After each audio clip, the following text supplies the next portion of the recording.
নমস্কার বন্ধুরা, আর গরম খাবার চ্যানেলে আপনাদের সবাইকে স্বাগত জানাই। বন্ধুরা, আমার আজকের রেসিপি কলমি শাক। আর আজকে দেখুন কত সুন্দর কলমি শাক বাজার থেকে এনেছি। তো কলমি শাকগুলি দিয়ে আজকে কিন্তু শুটকি মাছ দিয়ে রান্না করব। কলমি শাক কিন্তু অনেকভাবেই রান্না করে খাওয়া যায়। এইভাবে যদি বন্ধুরা শুটকি মাছ দিয়ে কোনো সময় আপনারা না খেয়ে থাকেন, তো ভিডিওটা ফলো করে আপনারা অবশ্যই তৈরি করে খেতে পারবেন। আর বন্ধুরা, রেসিপিটা পুরোটা দেখো, কেমন লাগে রেসিপিটা অবশ্যই কমেন্টের মাধ্যমে জানাতে ভুলবেন না। কলমি শাকগুলি এইভাবে কিন্তু কুচি করে কেটে নেব। কলমির শাকের যে ডাঁটিগুলির সঙ্গে কিন্তু কিছু পাতা আমি দেব, আর কিছু পাতা আমি ফেলে দেব। কচি পাতাগুলি এখানে দিয়ে দেব। তো এইভাবে কিন্তু কুচি করে কেটে নিচ্ছি বন্ধুরা। এভাবে শাকগুলিকে কেটে কিন্তু ভালো করে ধুয়ে নিতে হবে। কলমি শাক কাটার পরে দেখবেন কষ বেরোয়, হাতের মধ্যে অনেক কষ লাগে। তো ভালো করে কিন্তু জল দিয়ে 2-3 বার জল পাল্টে ভালো করে ধুয়ে নিতে হবে। দেখুন পাতাগুলিও দিয়ে দিচ্ছি সাথে। বন্ধুরা, যদি চ্যানেল নতুন হয়ে থাকেন চ্যানেলটিকে প্লিজ সাবস্ক্রাইবের পাশে থাকা বেল আইকনটিও বাজিয়ে দিতে ভুলবেন না। আর যখনই কোনো ভিডিও আমি আপলোড করব, সাথে সাথেই যেন আপনারা দেখতে পারেন, নোটিফিকেশনটা যেন আপনার কাছে পৌঁছে যায়। এবার দেখুন জল পাল্টে ভালো করে কলমি শাকগুলিকে ধুয়ে নেব।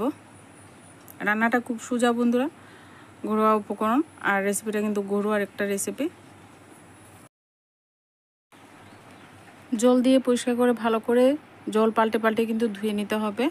এভাবে ভালো করে জল পাল্টে ধুয়ে নেওয়া হয়ে গেলে, আর কলমি শাকের সাথে কিন্তু আমি আরও কিছু উপকরণ দেব। এখানে আমি কাঁঠালের বীজ নিয়েছি, ছোট ছোট টুকরো করে কেটে নিয়েছি। আলু আর কাঁঠালের বীজগুলি দেখুন সম পরিমাণ কিন্তু একদম সমান সমান করে ছোট সাইজ করে কেটে নিয়েছি। দেখুন, আর হাতগুলি দেখুন কালো হয়ে গেছে কলমি শাকের কষে। পরে পরিষ্কার করে নেব, আগে রান্নাটা করে নেই। এবার আমি শিলনোড়া নিয়ে বসে গেছি, মশলাটা বেটে নিচ্ছি। এর মধ্যে পরিমাণ মতো কাঁচা লঙ্কা, রসুন আর পেঁয়াজ বেটে নেব। অনেক সময় বাটা মশলা দিয়ে কিন্তু রান্না খুব স্বাদ হয় বন্ধুরা। এবার কিন্তু মশলাটা একদম মিহি করে বেটে নেব। আর একদম তেল ছাড়া কিন্তু আজকে এই রেসিপিটা রান্না করব। একেবারেই তেল দিতে হবে না। তো এভাবে যদি না খেয়ে থাকেন, একবার অবশ্যই বাড়িতে ট্রাই করতে পারেন বন্ধুরা। মশলাটা কিন্তু একেবারেই রেডি হয়ে গেছে। এবার মশলাটা তুলে নিচ্ছি। অন্যদিকে আমি চুলায় কড়াই বসিয়ে দিলাম, এদিকে উনুনটা ধরে গেছে। এবার আমি আগে থেকে কেটে রাখা কলমি শাক প্রথমে দিয়ে দিচ্ছি।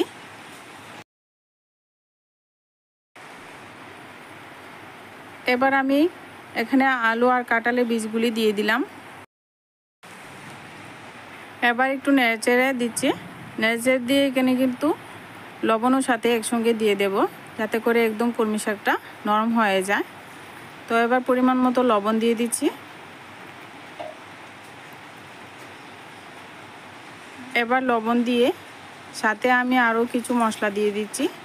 এর মধ্যে দিয়ে দেব হলুদ গুঁড়ো, দিয়ে দিচ্ছি লাল লঙ্কার গুঁড়ো। এবার ভালো করে নেড়েচেড়ে সমস্ত উপকরণ ভালো করে মিশিয়ে দিয়ে ঢাকনা চাপা দিয়ে দেব।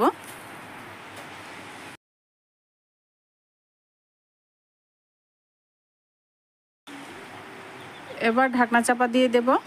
আর দেখতে খুবই লোভনীয় লাগছে কলমি শাকগুলি। এবার ঢাকনা চাপা দিয়ে কিছুক্ষণ ভালো করে একটু মজিয়ে নিয়েছি। এখানে কিন্তু কোনো রকম আমি জল দিইনি, এবার অল্প একটু জল দেব। আর শাকের থেকে কিন্তু জল উঠেছে। তো এই রেসিপিটা কিন্তু শুকনো শুকনো রান্না করব, তার জন্য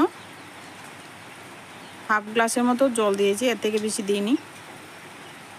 এবার কিন্তু ভালো করে নেড়েচেড়ে কিন্তু এখানে শুটকি মাছটা দিয়ে দেব। আমি যে শুটকি মাছটা দিয়ে রান্না করছি, বাঁশপাতি শুটকি মাছ দিয়ে রান্নাটা করছি। আপনারা কিন্তু পুঁটি শিদল দিয়ে করতে পারেন। ভালো করে শুটকি মাছগুলি ধুয়ে পরিষ্কার করে নিয়েছি, এবার দিয়ে দিলাম। সাথে আমি এখানে বাটা মশলাটাও দিয়ে দেব। আর রান্নাটা দেখতেই পাচ্ছেন, রান্নাটা কিন্তু খুব সহজ। আপনারা যে কেউ কিন্তু একবার বাড়িতে বানিয়ে তৈরি করে খেতে পারেন। এবার ভালো করে নেড়েচেড়ে সমস্ত উপকরণ মিশিয়ে দিয়ে আবারও ঢাকনা চাপা দিয়ে রান্নাটা আরও কিছুক্ষণ হতে দেব। এবার ঢাকনাটা উঠিয়ে, আর কিন্তু এখানে ঢাকা দিতে হবে না। এবার একটু পর পর এভাবে কিন্তু নাড়াচাড়া করে দিতে হবে। আর রেসিপিটা একদম শুকনো শুকনো করে নিতে হবে। আর সমস্ত সবজি কিন্তু ভালোভাবে সেদ্ধ হয়ে গেছে। তো আপনারা চেক করে নেবেন লবণ টবণ ঠিকঠাক হয়েছে কি না। আপনারা এটাও ঠিকঠাক চেক করে নেবেন। দেখুন শুকনো শুকনো হয়ে গেছে। তো এইভাবে কিন্তু বিনা তেলে এই রেসিপিটা দুর্দান্ত লাগে খেতে। আপনারাও বাড়িতে ট্রাই করে দেখতে পারেন, খুব সুস্বাদু লাগে খেতে। কলমি শাকের এই রেসিপিটা যদি ভালো লাগে ভিডিওতে লাইক করবেন, কমেন্ট করবেন, চ্যানেলটি বন্ধুরা সাবস্ক্রাইব করতে ভুলবেন না। আজকে ভিডিওটা এই পর্যন্তই। দেখুন কতটা সুন্দর লোভনীয় হয়েছে রেসিপিটা। ভিডিও কিছুটা ভালো লাগলে আপনারা অবশ্যই ভিডিওতে লাইক কমেন্ট করতে ভুলবেন না। চ্যানেলটি সাবস্ক্রাইব করে চ্যানেলের পাশে থাকবেন।